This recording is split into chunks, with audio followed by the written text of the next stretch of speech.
Today we're going to be making this brand identity from scratch, but first we need some coffee.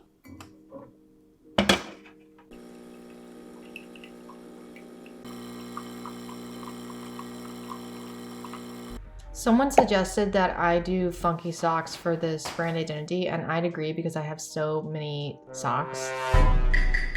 I'm gonna use my boyfriend's shoes as inspiration and fabric. I actually do not want to look at Pinterest or look at any other designer's work for this project. I think as designers, we heavily rely on Pinterest, and I wanna do a project taking inspiration from other places.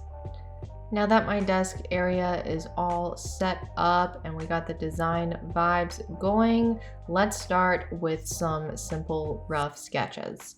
And when I say simple, I really mean extra simple. My sketches are never super amazing or anything like that. After my sketches were done, I started looking for fonts, and oddly enough, I ended up finding a font that looked very similar to my sketches. And so that's the font I moved forward with for the primary logo design. And I started by modifying the leg of the Y. In my mind, it's going to kind of resemble a sock.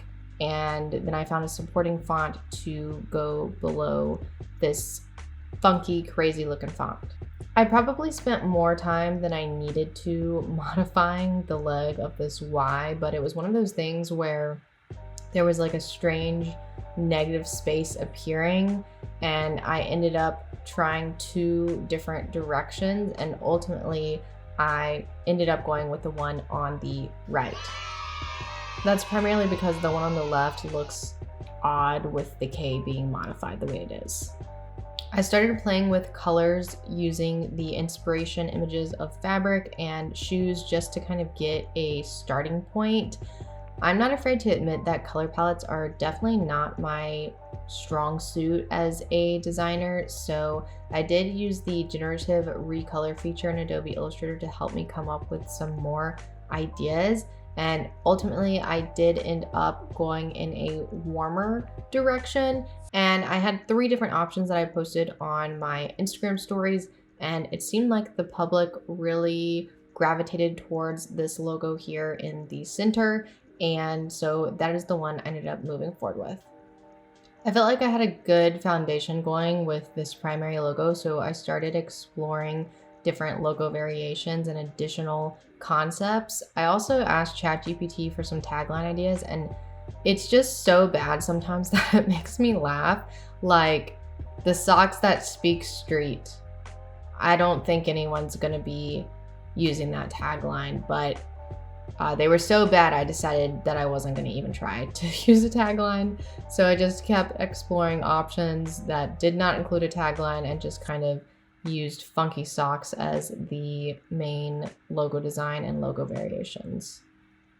I ended up incorporating some geometric shapes and used those shapes to create a brand pattern. And at some point in my work, I went back and added these 2 lines to the leg of the Y to really highlight the fact that it's a sock and it's a sock brand. I then headed over to Pacdora to start working on a box. I was thinking if someone orders these in bulk in the mail, what's the box gonna look like? And Pacdora has a ton of different options. One of my favorite features in Pacdora is the ability to upload all of your brand elements and edit the die lines with a preview right there on the back end of their software. It makes creating packaging like this really easy, especially for me as a visual person.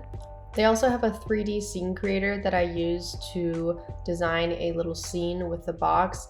And in addition to die lines, mock-ups, they also offer videos, which is really handy if you're trying to show off packaging in a really nice way to a client or for social media. I also felt like I needed more imagery, so I went to Adobe Firefly and created an image of what appears to be funky socks. And after I had those things, I hopped back into Illustrator to create the final brand board using the different logo variations and elements I had created.